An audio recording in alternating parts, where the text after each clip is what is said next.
Unit 2 Hindi साहित्य का इतिहास और गद्य विधाएं। इसके अंदर हमने इसका पहला पार्ट कर लिया था, हिंदी साहित्य इतिहास लेखन। आज हम करेंगे इसका सेकंड पार्ट, आदिकाल। तो आदिकाल जो इसमें लिखा गया है, आदिकाल जो लिया गया है, आदिकाल लिया है रामचंद्र शुक्ल के हिंदी साहित्य के इतिहास से। उनकी एक किताब है हिंदी साहित्य का इतिहास, वहीं से आदिकाल को लिया गया है। आदिकाल में दो प्रकार की रचनाएं मिलती हैं। भाषा के आधार पर आदिकाल में दो प्रकार की रचनाएं मिलती हैं। पहली है अपभ्रंश की और दूसरी देश भाषा की। दो भाषाएं हैं, अपभ्रंश और देश भाषा। तो दो प्रकार की रचनाएं मिलती है, एक अपभ्रंश भाषा के आधार पर और दूसरी देश भाषा के आधार पर। इसी आधार पर शुक्ल जी ने आदिकाल का विभाजन किया है। अपभ्रंश काव्य और देश भाषा काव्य, मतलब उन्होंने दो पार्ट में डिवाइड कर दिया। एक को नाम दे दिया अपभ्रंश काव्य, दूसरे को दे दिया देश भाषा काव्य। इसके अंतर्गत केवल 12 ग्रंथों को ही साहित्यिक मानते हुए इस प्रकार वर्गीकृत किया गया है। इस दोनों के अंदर 12 ग्रंथ लिए गए हैं। टोटल कितने ग्रंथ लिए गए हैं? 12 ग्रंथ। पहला है अपभ्रंश काव्य। अपभ्रंश काव्य में कौन कौन से ग्रंथ हैं? अपभ्रंश काव्य में है विजयपाल रासो, हमीर रासो, कीर्तिलता और कीर्ति पताका।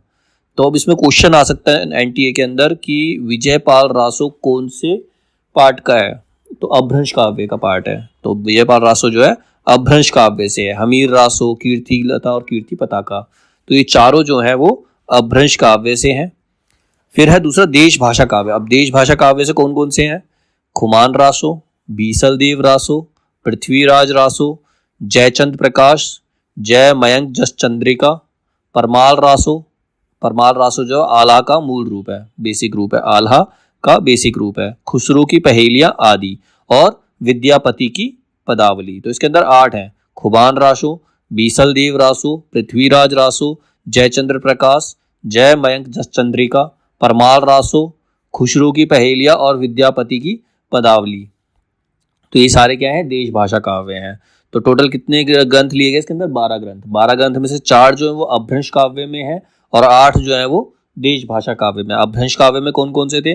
विजयपाल रासो, हमीर रासो, कीर्तिलता और कीर्ति पताका।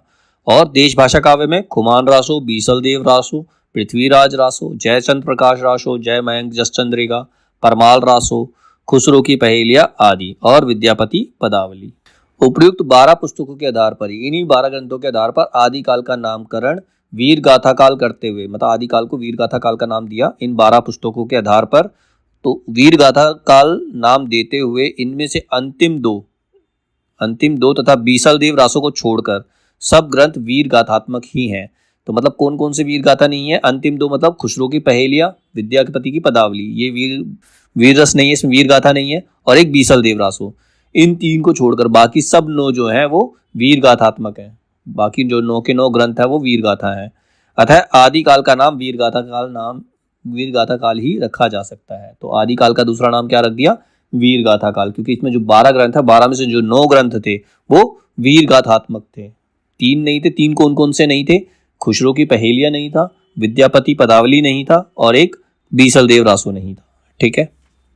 प्राकृत भाषा की 3 अवस्थाएं मानी जाती हैं। अब प्राकृत भाषा, उस समय प्राकृत भाषा प्रचलित थी, तो उसकी 3 अवस्थाएं हैं, 3 स्टेजेस हैं। पहली स्टेज क्या है? प्रथम अवस्था को पाली कहते हैं, दूसरी अवस्था को प्राकृत, और अंतिम अवस्था है उसको अपभ्रंश कहा जाता है। अंतिम को अपभ्रंश कहा जाता है। ठीक है। प्राकृत भाषा की 3 अवस्थाएं हैं, पहला पाली, दूसरा प्राकृत और तीसरा अपभ्रंश। आचार्य शुक्ल के अनुसार प्राकृत की अंतिम अपभ्रंश अवस्था से ही हिंदी साहित्य का आविर्भाव माना जा सकता है। जो लास्ट स्टेज थी प्राकृत की, जो लास्ट स्टेज थी अपभ्रंश, वहीं से हिंदी साहित्य का स्टार्ट हुआ, हिंदी साहित्य का आरंभ हुआ, वहीं से उसका आविर्भाव माना जाता है। उस समय जैसे गाथा कहने से प्राकृत का बोध होता था, मतलब जो कोई गाथा, मतलब पहले जो कहानियां सुनाया करते थे, किसी चीज की कहानियां होती थी, तो उसको क्या कहते थे? प्राकृत का बोध होता था। वैसे ही दोहा या दूहा कहने से, अगर दोहा या दूहा कहते हैं तो अपभ्रंश या प्रचलित काव्य भाषा का पद्य समझा जाता था। ठीक है। जहां गाथा वर्ड यूज हो गया वो प्राकृत है, गाथा वर्ड यूज हुआ तो वो प्राकृत है, और वहीं दोहा या दूहा यूज कर लिया तो वो अपभ्रंश हो गया या प्रचलित काव्य भाषा का पद हो गया। ठीक है। आचार्य शुक्ल ने अपभ्रंश के लिए प्राकृत भाष हिंदी, प्राकृत की अंतिम अवस्था और पुरानी हिंदी जैसे शब्दों का प्रयोग किया है। अब आचार्य शुक्ल ने क्या किया? अपभ्रंश के लिए और नाम दे दिए। अपभ्रंश को एक नाम दे दिया प्राकृत भाषा हिंदी, या फिर पुरानी हिंदी, और या प्राकृत की अंतिम अवस्था, इन सब नामों से भी वो प्राकृत को उन्होंने पुकारा है, जैसे शब्दों का प्रयोग किया है। अपभ्रंश या प्राकृत भाष हिंदी के पदों का सबसे पुराना पता तांत्रिक और योग मार्गी बौद्धों की सांप्रदायिक रचनाओं के भीतर विक्रम की 7वीं शताब्दी के अंतिम चरण में लगता है। मुंज और भोज के समय जो कि टाइम था संवत 1050, जब मुंज और भोज का समय था वो था संवत 1050 के लगभग। तो ऐसी अपभ्रंश या पुरानी हिंदी का पूरा प्रचार शुद्ध साहित्य या काव्य रचनाओं में भी पाया जाता है। अतः हिंदी साहित्य का आदिकाल संवत जो है, अगर हिंदी साहित्य का आदिकाल देखें तो 1050 से लेकर 1375 तक माना जाता है। और उसको एक तरीके से और कह सकते हैं, ये महाराज भोज के समय से लेकर 1050 में महाराज भोज का समय था, महाराज भोज के समय से लेकर हमीर देव के समय के कुछ पीछे तक माना जा सकता है। लास्ट में 1300 समथिंग में हमीर देव थे, मतलब शुरू होता था भोज से और खत्म हुआ ये हमीर देव में। ठीक है, तो 1050 से लेकर 1375 तक आदिकाल माना जाता है। 1050 से लेकर 1375 तक आदिकाल का समय माना जाता है, जो कि समय था भोज से लेकर के हमीर देव का। ठीक है, हालांकि प्रथम सिद्ध सरहपा का समय अगर हम देखें तो पहला जो सिद्ध सरहपा था उसका समय राहुल सांस्कृत्यानन के अनुसार, ये तो उसके अनुसार था शुक्ल के अनुसार, लेकिन राहुल सांस्कृत्यानन क्या कहते हैं, राहुल सांस्कृत्यानन के अनुसार जो सिद्ध सरहपा का समय है वो 769 ईस्वी में स्वीकार किया जाता है, किंतु शुक्ल जी ने उनका समय 633 ईस्वी विक्रम संवत 690 माना है। अतः इसी आधार पर उन्होंने 8वीं शताब्दी की बजाय 7वीं शताब्दी से सिद्धों की रचनाओं में अपभ्रंश के पदों की प्राप्ति को माना है। शुक्ल जी कहते हैं कि 8वीं शताब्दी के बजाय 7वीं शताब्दी के अंदर ही सिद्धों की जो रचनाएं थी अपभ्रंश में पद उन्होंने लिखना शुरू कर दिया था। ठीक है, तो ये किसका बीच में इंपॉर्टेंट पॉइंट था जिसमें सांस्कृत्यानंद का नाम आता है। फिर अब प्राय लोक में प्रचलित बोलचाल की भाषा, लोक में प्रचलित बोलचाल की भाषा और साहित्य की भाषा में अंतर रहा है। जो लोग आपस में बोलचाल की भाषा इस्तेमाल करते हैं और जो साहित्य की भाषा, दोनों डिफरेंट होती है। आज की डेट में भी हम जो नॉर्मल भाषा इस्तेमाल करते हैं और जो हिंदी व्याकरण के अंदर दे रखी है उस भाषा में बहुत ज़्यादा डिफरेंस मिलता है। ऐसे ही उस समय भी रचना की भाषा में और बोलचाल की भाषा में बहुत ज़्यादा डिफरेंस था, अंतर मिलता है। अपभ्रंश भी उस समय की ठीक बोलचाल की भाषा नहीं थी जिस समय की रचनाएं मिलती, जिस समय की हम रचनाएं पढ़ रहे हैं वहां पर अपभ्रंश भी ठीक बोलचाल की भाषा नहीं थी, बल्कि उस समय के कवियों की भाषा थी। अपभ्रंश जो थी उस समय की कवियों की भाषा थी, वो नॉर्मल बोलचाल के रूप में इस्तेमाल नहीं होती थी। शुक्ल जी ने अपभ्रंश के संबंध में लिखा है, वो कहते हैं कि जो अपभ्रंश है बोलचाल की भाषा घिस घिस कर बिल्कुल जिस रूप में आ गई थी सारा वही रूप ना लेकर कवि और चारण आदि भाषा का बहुत कुछ रूप व्यवहार में लाते थे जो उनसे 100 वर्ष पहले से कवि परंपरा रखती चली आती थी। मतलब ऐसे शब्दों का इस्तेमाल करते थे जो 100 वर्षों से चली आ रही है, परंपरा चली आ रही है, ऐसे वर्ड जो कि नॉर्मल बोलचाल की भाषा में नहीं हो सकते। अपभ्रंश के जो नमूने हमें पद्यों में मिलते हैं वे उन्हें काव्य भाषा के हैं। जो पद में हमें अपभ्रंश के शब्द नमूने जो भी शब्द मिलते हैं वो काव्य भाषा के शब्द हैं जो अपने पुरानेपन के कारण बोलने की भाषा से कुछ अलग बहुत दिनों तक आदिकाल के अंत क्या उसके पीछे की पोथियों से चली आ रही है। मतलब बहुत लंबे समय से जो वर्ड चले आ रहे थे उन्हीं का उन्होंने रचना में इस्तेमाल किया था। ठीक है, तो वो नॉर्मल बोलचाल की भाषा से बहुत ज़्यादा अलग थे, डिफरेंट थे। उस समय की बोलचाल की भाषा को विद्यापति ने देशी भाषा कहा। उस समय जो बोलचाल की भाषा चलती थी वो क्या थी, देशी भाषा थी। उन्हीं की प्रेरणा से शुक्ल जी ने देश भाषा शब्द का प्रयोग किया। देशी भाषा को उन्होंने क्या लिख दिया, देश भाषा। विद्यापति ने उसको देशी भाषा नाम दिया था, जबकि शुक्ल जी ने उसी को देश भाषा शब्द का प्रयोग कर लिया उसी के लिए। उस समय की बोलचाल की भाषा के दो रूप आदिकालीन रचनाओं में मिलते हैं। उस समय जो बोलचाल की भाषा हुआ करती थी उसके दो रूप मिलते हैं आदिकालीन रचनाओं में। आदिकालीन में जो भी रचना की गई थी उसमें दो रूप मिलते हैं।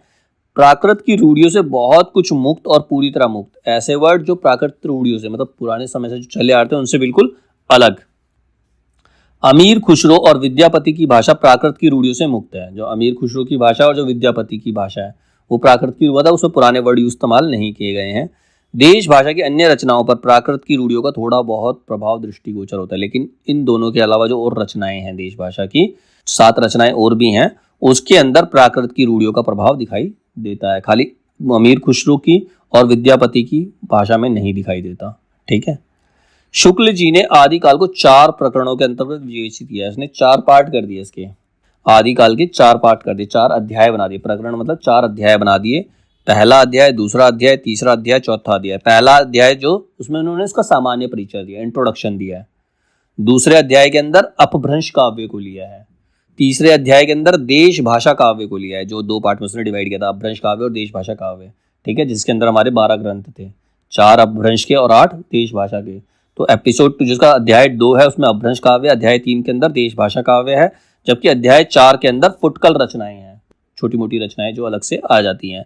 अब सबसे पहले सामान्य परिचय अध्याय 1 देते हैं, जहां पर शुक्ल जी ने आदिकाल का सामान्य परिचय दिया है, इंट्रोडक्शन दिया है। तो पहले अध्याय में आदिकाल के आरंभ, अवधि और उसकी 2 मूल विशेषताओं का वर्णन किया है। ठीक है, पहले अध्याय के अंदर कैसे आदिकाल कहाँ से शुरू होता है, उसकी अवधि मतलब उसकी ड्यूरेशन क्या थी और उसकी 2 मुख्य विशेषताएं क्या थी, ये इंट्रोडक्शन के अंदर उन्होंने बताया। अब 2 विशेषताएं कौन कौन सी है? पहली विशेषता है अनिर्दिष्ट लोक प्रवृत्ति। आदिकाल की दीर्घ परंपरा के बीच 150 वर्षों के भीतर 150 ईयर्स के भीतर रचना की किसी विशेष प्रवृत्ति का निश्चय नहीं होता। मतलब कोई जो रचनाएं की गई है उससे किसी प्रवृत्ति का धर्म, जैसे प्रवृत्ति क्या होती है, जैसे धर्म, नीति, श्रृंगार, वीर, सब प्रकार की रचनाएं दोहों में मिलती हैं। इनके अंदर सब प्रकार की, किसी एक प्रकार की रचना का इन्होंने वर्णन नहीं किया है। इसमें हर प्रकार की रचनाएं, धर्म से रिलेटेड भी है, नीति से रिलेटेड भी है, श्रृंगार रिलेटेड भी है और वीर रस की रचनाएं भी हैं इसके अंदर। दूसरी विशेषता क्या है? इस काल की जो साहित्यिक सामग्री प्राप्त है उसमें कुछ तो असंदिग्ध है, मतलब उस पर डाउट नहीं कर सकते, और कुछ संदिग्ध है, कुछ पे डाउट है और कुछ पे नहीं है। असंदिग्ध सामग्री जो कुछ प्राप्त है उसकी भाषा अपभ्रंश अर्थात प्राकृत भाषा हिंदी है, जिसपे कोई डाउट नहीं है। ऐसी सामग्री 2 भाषाओं में, या तो अपभ्रंश में या प्राकृत भाषा हिंदी में है। तो ये इसकी 2 विशेषताएं होगी। दूसरे अध्याय के अंदर अपभ्रंश काव्य के बारे में लिखा है कि इसमें अपभ्रंश काव्य है तो पुरानी प्रचलित काव्य भाषा में नीति, श्रृंगार, वीर आदि की कविताएं तो चली आती थी उस टाइम पे, ये सारी कविताएं तो चल रही थी, आदिकाल में स्टार्ट हो चुकी थी। जैन और बौद्ध धर्माचार्य उनकी ने अपने मतों की रक्षा और प्रचार के लिए भी इस उपदेश आदि की रचना करते थे, तो वो भी इसमें जैन और बौद्ध थे, उनकी रचनाएं भी इसके अंदर आती थी। अगला है इसमें, जब तक भाषा बोल चाल में थी तब तक वह भाषा या देश भाषा ही कहलाती रही। जब तक सामान्य बोल चाल में रही तो उसको हम देश भाषा ही कहते हैं। जब वह साहित्य की भाषा हो गई तब उसके लिए अपभ्रंश शब्द का व्यवहार होने लगा। जब तक आपसी बोलचाल की भाषा में इस्तेमाल कर रहे थे तो देश की भाषा थी, लेकिन जब उसमें रचनाएं होने लगी, रचना कर दी गई, तो उस भाषा को नाम दे दिया गया अपभ्रंश। अपभ्रंश नाम पहले वल्लभी के राजा धारसेन द्वितीय के शिलालेख में मिलता है। तो सबसे ये क्वेश्चन बन सकता है, अपभ्रंश नाम सबसे पहले कहाँ मिलता है? तो ये सबसे पहले मिलता है वल्लभी के राजा धारसेन द्वितीय के शिलालेख में मिलता है अपभ्रंश नाम सबसे पहले, जिसमें उसने अपने पिता ग्रहसेन को संस्कृत, प्राकृत और अपभ्रंश तीनों का कवि कहा था। मतलब जो धारसेन है उसने अपने पिता गुसेन को संस्कृत, प्राकृत और अपभ्रंश तीनों का कवि कहा था। जैन, सिद्ध एवं नाथों का वर्णन इसी प्रकरण में किया गया है, मतलब अपभ्रंश काव्य में ही किया है, किंतु शुक्ल जी की स्पष्ट मान्यता है अपभ्रंश की पुस्तकों में कई तो जैनों के धर्म तत्व निरूपण ग्रंथ हैं। मतलब अपभ्रंश की जो पुस्तकें हैं उसमें सबसे ज्यादा जैनों के धर्म तत्व निरूपण ग्रंथ हैं, जो साहित्य की कोटि में नहीं आती, जिनका उल्लेख केवल ये दिखाने के लिए किया गया है कि अपभ्रंश भाषा का व्यवहार कब से हो रहा था। अगला है, उनकी रचनाएं तांत्रिक विधान, योग साधना, आत्मनिग्रह, श्वास निरोध, भीतरी चक्रों और नाड़ियों की स्थिति, अंतर्मुख साधना के महत्व इत्यादि की सांप्रदायिक शिक्षा मात्र है। जीवन के स्वाभाविक अनुभूतियों और दशाओं से उनका कोई संबंध नहीं है, अतः वह शुद्ध साहित्य के अंतर्गत नहीं आती। जो उनकी रचनाएं, सिद्ध और नाथों की जो रचनाएं हैं वो शुद्ध साहित्य के अंतर्गत नहीं आती, उनको उसी रूप में ग्रहण करना चाहिए जिस रूप में ज्योतिष, आयुर्वेद आदि की ग्रंथ, जैसे हम ज्योतिष ग्रंथ, आयुर्वेद ग्रंथ को हम मानते हैं, वैसे ही हमें सिद्ध और नाथों के ग्रंथों को मानना चाहिए। सिद्ध व नाथों की रचनाओं का वर्णन 2 कारणों से किया। अब इसके अंदर सिद्ध और नाथों की रचनाओं का वर्णन क्यों किया? इसके 2 कारण हैं, भाषा और सांप्रदायिक प्रवृत्ति और उनके संस्कार की परंपरा। सबसे पहले तो हमें पता चल जाए कि भाषा और सांप्रदायिक प्रवृत्ति किस प्रकार की थी। सांप्रदायिक क्या होता है? अपने संप्रदाय, अलग अलग संप्रदाय, तो ना अलग जाति के आधार पर संप्रदाय बन जाते हैं वो। भाषा और सांप्रदायिक प्रवृत्ति क्या थी और उनके संस्कार की परंपरा क्या थी? पहला कारण तो इसका यही है। कबीर आदि संतों को नाथ पंथियों से जिस प्रकार साखी और बानी शब्द मिले, उसी प्रकार साखी और बानी के लिए बहुत कुछ सामग्री और सदुकड़ी भाषा भी। जब कबीर दोहे वगैरह लिखते थे तो वो साखी और बानी ऐसे शब्दों को ज्यादा इस्तेमाल करते थे। उनकी जो भाषा होती थी वो सदुकड़ी भाषा होती थी, डायरेक्ट। ठीक है। जैन, सिद्ध व नाथों के अलावा अपभ्रंश के सामान्य साहित्य की सामग्री का उल्लेख उनके संग्रहकर्ताओं और रचयिताओं के नाम इस प्रकार है। जैन, सिद्ध व नाथों के अलावा, जैन, सिद्ध और नाथ ये तो अपभ्रंश भाषा का इस्तेमाल करते थे।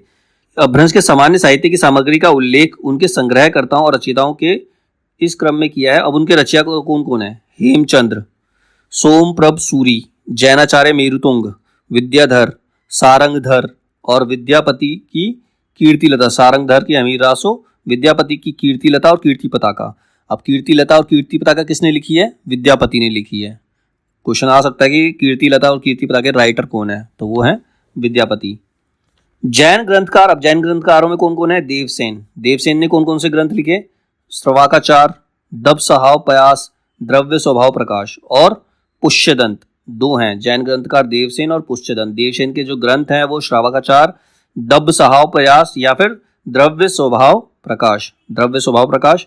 और पुष्यदंत के ग्रंथ कौन कौन से हैं? आदि पुराण, उत्तर पुराण। पुष्यदंत के ग्रंथ कौन कौन से हैं? आदि पुराण और उत्तर पुराण। इनका उल्लेख शुक्ल जी ने किया है। इनके अतिरिक्त पीछे की परंपरा के उदाहरण स्वरूप, अगर पीछे की परंपरा देखें तो उनके उदाहरण क्या क्या है? श्रुति पंचमी कथा, श्रुति पंचमी कथा, योगसार, जसहर चरियू और णय कुमार चरियू का नाम भर दिया है। ये पुरानी परंपरा। अब है चरित्र काव्य या आख्यान काव्य के लिए अधिकतर चौपाई, दोहे की पद्धति ग्रहण की गई है। अपभ्रंश काव्य में चरित्र काव्य और आख्यान काव्य के लिए अधिकतर चौपाई और दोहे की पद्धति ग्रहण की गई है। चौपाई दोहे की यह परंपरा हम आगे चलकर सूफियों की प्रेम कहानियों में, चौपाई और दोहे की परंपरा आगे चलकर कहाँ मिलती है? एक तो सूफियों की प्रेम कहानियों में मिलती है, तुलसी के रामचरितमानस में, तथा छत्र प्रकाश ब्रजविलास, छत्र प्रकाश के ब्रजविलास में, संबल सिंह चौहान के महाभारत इत्यादि आख्यान। तो ये सारे काव्य हैं जिसके अंदर हम चौपाई और दोहे की पद्धति मानते हैं। कहाँ कहाँ आती है चौपाई और दोहे की पद्धति? सूफियों की प्रेम कहानी में, तुलसी की रामचरितमानस में, छत्र प्रकाश की ब्रजविलास में, संबल सिंह चौहान के महाभारत। बौद्ध धर्म से निकली वर्ज्ययान शाखा के तांत्रिक योगियों को सिद्ध कहा गया। बौद्ध धर्म से निकली वर्ज्ययान शाखा, बौद्ध धर्म से वर्ज्ययान शाखा निकली, वहां के जो तांत्रिक योगी थे उनको सिद्ध का नाम दिया गया, सिद्धों का नाम दिया गया। सिद्धों की संख्या कितनी मानी गई है? 84, 84। सिद्धों की संख्या 84 मानी गई है। क्वेश्चन बन सकता है सिद्धों की संख्या कितनी मानी गई है? तो 84 मानी गई है। और ये कहां से निकलते हैं? बौद्ध धर्म से। ठीक है। ब्रजयान बौद्ध धर्म का विकृत रूप था। विकृत मतलब बिगड़ा हुआ रूप था। इसमें सिद्धि प्राप्ति के लिए मध्य तथा स्त्री विशेषतः डोमिनी, रजगी आदि, जिसे शक्ति योगिनी और महामुद्रा कहते थे, योग या सेवन आवश्यक था। मतलब ये धर्म का ऐसा बिगड़ा हुआ रूप था जिसमें सिद्धि प्राप्त करने के लिए या तो नशा किया जाता था या स्त्रियों के साथ संबंध बनाए जाते थे, जिसको डोमिनी, रजकी आदि का नाम दिया गया। योग और सेवन ये आवश्यक था सिद्धि प्राप्त करने के लिए। तो इसीलिए ये धर्म का एक विकृत रूप था, बिगड़ा हुआ रूप था ये। इसी से सिद्धों ने महासुखवाद का प्रवर्तन किया। यहीं से सिद्धों ने महासुखवाद का प्रवर्तन किया है। महासुख वह दशा बताई गई है जिसमें साधक शून्य में इस प्रकार विलीन हो जाता है जिस प्रकार नमक पानी में, मतलब वो उसको कोई होश नहीं रहता, पूरी तरह से वो विलीन हो गया, साधना में चला गया। जैसे नमक पानी में मिलने में दिखाई नहीं देता ना, तो वो अपने आप को भूल जाता है। इस दशा का प्रतीक खड़ा करने के लिए स्त्री पुरुष का आलिंगन जोड़ा की भावना की गई है। तो इसमें क्या दिखाया गया? स्त्री और पुरुष को आपस में गले लगाकर आलिंगन करे हुए दिखाया गया है। ऐसी मूर्तियां दिखाई गई हैं इस योग के लिए। प्रज्ञा और उपाय के योग से महासुख दशा की प्राप्ति मानी गई है। अब महासुख दशा की प्राप्ति कैसे हो सकती है? प्रज्ञा और उपाय के योग से। इसे आनंद स्वरूप ईश्वरत्व ही समझिए। मतलब जब स्त्री और पुरुष आपस में मिलते हैं तो उस आनंद में डूब जाते हैं जहां पर उन्हें ईश्वरत्व मिल जाता है। निर्माण के 3 अवयव ठहराए गए हैं। जब निर्माण होता है उसके 3 पार्ट होते हैं। कौन कौन से? शून्य, विज्ञान और महासुख। निर्वाण के सुख का स्वरूप ही सहवास सुख के समान बताया गया है। तो निर्वाण का जो सुख है वो सहवास सुख के समान है, जब स्त्री और पुरुष साथ में सहवास करते हैं। ठीक है।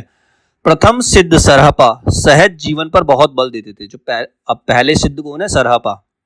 क्वेश्चन आया था प्रथम सिद्ध कौन थे, तो प्रथम सिद्ध है सरहपा। ये सहज जीवन पर बल देते हैं। इसी से ब्रजयान शाखा को सहजयान भी कहा जाता है। इसीलिए ब्रजयान शाखा को सहजयान भी कहा जाता है, क्योंकि ये सहज जीवन पर बल देते हैं।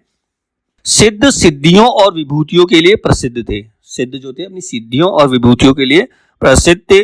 लोग उन्हें अलौकिक संपत्ति शक्ति संपन्न मानते थे। लोग मानते थे कि उन्हें बहुत ज्यादा शक्तियां प्राप्त, अलौकिक शक्तियां उनके पास, भगवान की दी हुई अलग से शक्तियां हैं। जनता पर सिद्धों का प्रभाव विक्रम की 10वीं शताब्दी से ही पाया जाता है। मतलब सिद्धों का प्रभाव जो है जनता पर 10वीं शताब्दी से ही माना जाता है, जो मुसलमानों के आने पर पठानों के समय तक कुछ बना रहा। मुसलमान आए, पठान आए, तो कुछ समय तक तो ये बना रहा, लेकिन धीरे धीरे खत्म हो गया। सिद्धों ने ऋजु, ऋजु में सीधा दक्षिण मार्ग, ऋजु को छोड़कर बंक अपनाने का उपदेश दिया, मतलब सीधा मार्ग छोड़कर टेढ़े मार्ग पर, ठीक है, टेढ़े मेढ़े मार्ग पर जाने का उन्होंने उपदेश दिया। कैसा ही शुद्ध और सात्विक धर्म हो, ग्रह और रहस्य के प्रवेश से वह किस प्रकार विकृत और पाखंड पूर्ण हो जाता है, वर्जियान इसका प्रमाण है। धर्म कैसा भी हो, सात्विक हो, कितना भी शुद्ध हो, लेकिन जब उसके अंदर गृहस्थ और रहस्य आ जाते हैं तो उस धर्म को, वो धर्म जो होता है वो पाखंड पूर्ण हो जाता है। तो उसका सबसे बड़ा एग्जाम्पल क्या है, व्रजियान, ठीक है, जिसमें महासुखीवाद को सबसे ऊंचा माना गया था। अपने मत का संस्कार जानना जनता पर डालने के लिए वे संस्कृत रचनाओं के अतिरिक्त अपनी बानी अपभ्रंश मिश्रित देश भाषाओं से भी बराबर सुनाते रहे। मतलब अपने मत का संस्कार जनता पर डालने के लिए, अपने आप से लोगों को प्रभावित करने के लिए वो संस्कृत की रचनाएं और कुछ अपनी बानियां लोगों को सुनाते रहे। अपभ्रंश, जिसमें अपभ्रंश मिश्रित देश भाषा थी, वो सुनाते रहे। इसे शुक्ल जी ने देश भाषा मिश्रित अपभ्रंश या पुरानी हिंदी भी कहा है, जिसको शुक्ल जी ने क्या नाम दिया, देश भाषा मिश्रित अपभ्रंश या फिर पुरानी हिंदी। सिद्ध सरहपा की उपदेश की भाषा तो पुरानी टकसाली हिंदी है। अगर अभी क्वेश्चन पूछा जा सकता है सिद्ध सरहपा की उपदेश की भाषा क्या है, तो पुरानी टकसाली हिंदी, यानी कि देश भाषा मिश्रित अपभ्रंश, अपभ्रंश के अंदर देश की भाषा को मिक्स कर दिया गया है। पर गीत की भाषा पुरानी बिहारी या पूर्वी बोली में मिली, लेकिन उनके जो गीत है वो पुरानी बिहारी या पूर्वी बोली में है। कबीर की साखी, कबीर की जो साखी है, उपदेश धर्मी दोहे, जो उपदेश देने के लिए दो दोहे उन्होंने बनाए, उसकी भाषा तो खड़ी बोली राजस्थानी मिश्रित सामान्य भाषा सदुकड़ी है। उसमें खड़ी बोली और राजस्थानी मिक्स है, इसीलिए उसको सदुकड़ी कह दिया, सदुकड़ी भाषा है। तो कबीर की भाषा, कबीर ने जो साखी लिखी है वो सदुकड़ी भाषा में है। पर रमैनी के पदों की काव्य की ब्रज भाषा और कहीं कहीं पूर्वी बोली में मिलती है। जो रमैनी की पद है वो उनकी जो काव्य भाषा है वो ब्रज भाषा है और कहीं कहीं उन्होंने पूर्वी बोली का इस्तेमाल किया है, ठीक है। उस समय की सर्वमान्य व्यापक काव्य भाषा नागर अपभ्रंश, मतलब उस समय की सर्वमान्य, जिसको सब मानते थे, व्यापक काव्य भाषा जो थी वो थी नागर अपभ्रंश। इसका ढांचा शोर सैनी प्रसूत अपभ्रंश अर्थात ब्रज और खड़ी बोली पश्चिमी हिंदी का था। तो इसमें सारी चीजें, सदुकड़ी इनसे अलग थी, सदुकड़ी जो थी उनसे अलग थी। उसका ढांचा कुछ खड़ी बोली लिए मतलब सदुकड़ी में खड़ी बोली और राजस्थानी मिक्स थी, जबकि जो नागर अपभ्रंश है उसके अंदर ब्रज और खड़ी बोली, अपभ्रंश, ब्रज, खड़ी बोली, ये सारी मिक्स थी, ठीक है। सिद्धों ने संधा भाषा शैली का प्रयोग किया, सिद्धों ने संधा भाषा शैली का प्रयोग किया। यह अंतर साधनात्मक अनुभूति का संकेत करने वाली प्रतीकात्मक भाषा शैली है। गोरखनाथ ने पतंजलि के उच्च लक्ष्य ईश्वर प्राप्ति को लेकर हठ योग का प्रवर्तन किया। गोरखनाथ कहते हैं कि पतंजलि के लिए उच्च लक्ष्य जो प्राप्त करना है, अगर आपको ईश्वर को प्राप्त करना है तो उसके लिए आपको हठ योग करना पड़ेगा। गोरखनाथ का नाथ पंथ, अब गोरखनाथ का क्या है, नाथ पंथ है। गोरखनाथ का नाथ पंथ बोधों के व्रजियान शाखा से ही निकला है। बोधों का था व्रजियान शाखा, बोधों ने जो निकाली व्रजियान शाखा थी। गोरखनाथ जो निकाला तो नाथ पंथ था। जो गोरखनाथ का नाथ पंथ है वो बोधों की व्रजियान शाखा से ही निकला है।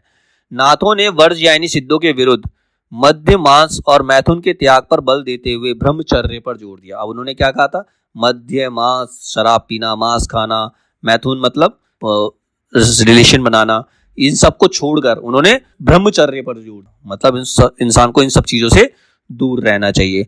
साथ ही शारीरिक मानसिक सुचिता अपनाने का संदेश। अलबत्ता शिव भक्ति की भावना के कारण कुछ श्रृंगारमयी वाणी भी नाथ पंथ के किसी न किसी ग्रंथ जैसे शक्ति संगम के तंत्र में मिलती है, लेकिन फिर भी इनका मार्ग सिद्धों से कुछ समानता रखते हुए अलग था। मतलब सिद्धों से इनकी कुछ रास्ते तो समान थे लेकिन फिर भी कुछ डिफरेंट था। इसी से नाथों और सिद्धों में समानताएं मिलती है। नाथों और सिद्धों के अंदर कुछ कुछ समानताएं मिलती हैं। वो समानताएं कैसी हैं, दोनों नाद और बिंदु के योग से जगत की उत्पत्ति मानते थे। दोनों के अनुसार जगत की जो उत्पत्ति हुई है वो नाद और बिंदु से हुई है। कौन, नाथ और सिद्ध। नाथ और सिद्ध जो दोनों मानते थे कि जो संसार की जगत की उत्पत्ति हुई है वो नाद और बिंदु से हुई है। ब्रह्म पूजा विधान, तीर्थाटन आदि को व्यर्थ मानते हुए अंतर्मुखी साधना पर बल दिया। दोनों ने ब्रह्म पूजा विधान, तीर्थाटन आदि को व्यर्थ, मतलब ब्रह्म पूजा, तीर्थ वगैरह सब व्यर्थ है, तो अंतर्मुखी साधना पर हमें अपने आप ही साधना करनी चाहिए, अपने अंदर ईश्वर को ढूंढना चाहिए, उस पर बल दिया। जैसे घट में ही बुद्ध है, घट में मतलब अपने अंदर ही बुद्ध है। जोई जोई पिंडे सोई सोई ब्रह्मांडे, जो हमारे पिंड में है, जो हमारे पास दिखाई देता है, वही सब कुछ ब्रह्मांड के अंदर भी है। पिंड मतलब अपने जहां स्थान होता है। अपने को रहस्यदर्शी प्रदर्शित करने के लिए वे शास्त्र पंडितों और विद्वानों को फटकारना जरूरी समझते थे। मतलब वो कहते थे हम रहस्यदर्शी, हमारे पास मूल ज्ञान है। इसके लिए क्या कहते थे वो, शास्त्र पंडितों और विद्वानों के पास नहीं जाना, वो ढोंगी है। नाथ और सिद्धों का मानना था कि जो शास्त्र पंडित हैं, विद्वान हैं, वो ढोंगी हैं। हमारा जो रहस्य है, दर्शन, हम जो रहस्य दिखा रहे हैं वही सही है। सदगुरु का महात्म्य दोनों में बहुत अधिक था। सदगुरु को दोनों मानते थे। दोनों ने जाति पाति का विरोध किया। शुक्ल जी ने लिखा 84 सिद्धों में बहुत से, मतलब 84 जो सिद्ध थे उसमें बहुत से मछुए, चंवार, धोबी, डोम, कहार, लक्कड़हारे, दर्जी, बहुत से शूद्र कहे जाने वाले लोग थे। मतलब जो 84 सिद्ध थे, 84 सिद्ध थे, उसमें नीची जाति के सभी लोग थे। नीची जाति जैसे मछुआरे, चमार, धोबी, डोम, कहार, लक्कड़हारे, दर्जी, सारे छोटी जाति के लोग भी उसके अंदर थे।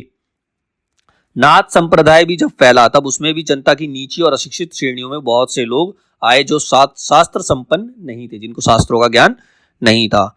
सिद्धों ने घर के भीतर चक्र, नाड़ियां, शून्य देश आदि मानकर साधना करने की बात फैलाई और नाद, बिंदु, सुरती, निर्ति ऐसे शब्दों की उद्धरणी करना सिखाया। यही परंपरा अपने ढंग पर नाथ पंथियों ने भी जारी रखी। तो जो सिद्धों ने किया वही नाथों ने भी किया। तो इसलिए दोनों क्या थे, आपस में मेल खाते थे, दोनों में समानताएं थी।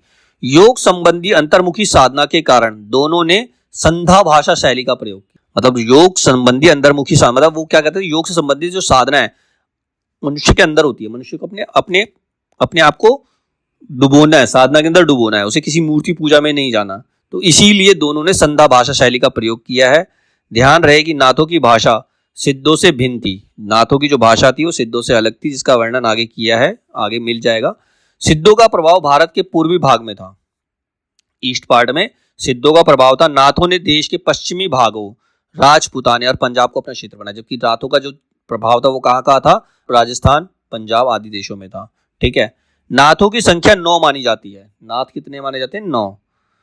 ये कान की लौ के बड़े बड़े छेद करके स्फटिक से भारी कुंडल पहनते हैं और इनसे कनफटे कहलाते हैं। मतलब वो कानों में बड़े बड़े छेद करके कुंडल डाल लेते हैं, इसलिए इनको कनफटे भी कहते हैं। नाथों को कनफटे भी कहते हैं। और उनकी संख्या कितनी, 9। सिद्धों की संख्या 84 है, नाथों की संख्या 9 है। ठीक है। महाराष्ट्र के संत ज्ञानदेव ने खुद को गोरखनाथ की शिष्य परंपरा में कहा है। मतलब संत ज्ञानदेव जो है अपने आप को गोरखनाथ की शिष्य परंपरा का मानते हैं। शुक्ल जी ने गोरखनाथ का गुरु मत्स्येंद्रनाथ और मत्स्येंद्रनाथ का गुरु जलंधरनाथ को माना, जबकि शुक्ल जी के अनुसार जो गोरखनाथ के गुरु थे वो मत्स्येंद्रनाथ थे और मत्स्येंद्रनाथ के जो गुरु थे वो जलंधरनाथ थे। सब बातों पर विचार करने से ऐसा प्रतीत होता है कि जलंधर ने ही सिद्धों से अपनी परंपरा अलग की। मतलब जो सबसे बड़े आगे जलंधरनाथ, उन्होंने सिद्धों से अपनी परंपरा को अलग किया और पंजाब की ओर चले गए। वहां कांगड़े की पहाड़ियों तथा स्थानों में रमते रहे। पंजाब का जलंधर शहर उन्हीं का स्मारक जान पड़ता है। मतलब जो पंजाब में जालंधर नाम का शहर है वो जलंधरनाथ के नाम पे ही उस शहर का नाम रखा गया है। गोरखनाथ ने हिंदू मुस्लिम में विद्वेष भाव को दूर करके साधना का एक सामान्य मार्ग निकालने की संभावना समझी थी। गोरखनाथ कहते हैं कि हिंदू मुस्लिम में विद्वेष, मतलब जो उनमें द्वेष है, उस भावना को खत्म करने के लिए साधना का एक मार्ग निकालना चाहिए। वे इसका संस्कार अपनी शिव परंपरा में भी छोड़ गए थे। उनकी हठयोग साधना ईश्वरवाद को लेकर चली थी और उसमें मुस्लिम धर्म के वर्जित मूर्ति पूजा और बहुदेव उपासना की आवश्यकता नहीं थी। मतलब जैसे हिंदू बहुत सारे देवों की पूजा करते हैं, मूर्ति पूजा करते हैं, तो उसके हठयोग में ये नहीं थी, तो मुस्लिम भी उसे अपना सकते थे। इसीलिए मुसलमानों के लिए भी इसका आकर्षण था, मुसलमान भी इसके लिए आकर्षित हुए थे। पश्चिमी भाग में सक्रियता के कारण नाथों ने वही राजपुताना व पंजाब की भाषा को अपनाया। नाथ जो थे वो पश्चिम भाग में थे, तो वहां की जो राजपुताना भाषा थी और पंजाब की भाषा थी उन्होंने अपना लिया। साथ ही मुस्लिमों को भी अपनी बानी सुनाने के लिए खड़ी बोली का समावेश किया।